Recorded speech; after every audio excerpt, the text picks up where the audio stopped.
Chrome story. Here we talk about Chrome OS, Google Chrome and other Chromium based browsers. In this video, I want to show you how to enable system sounds on your Chromebook.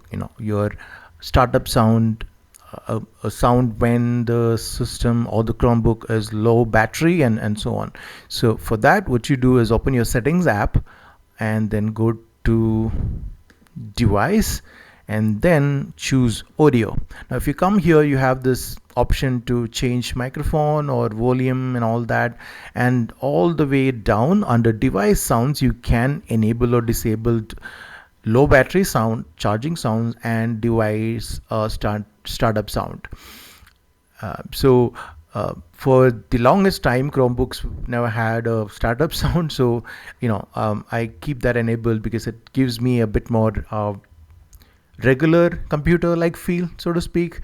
Now if you want charging sounds, you can enable this. I'm going to keep all of these enabled. So if you are looking for device sounds or system sounds notifications, this is where you come: device, audio, and device sounds. All right, I hope you found this little tutorial useful. If you did, click that like button below this video to let me know that this video helped you. Thank you.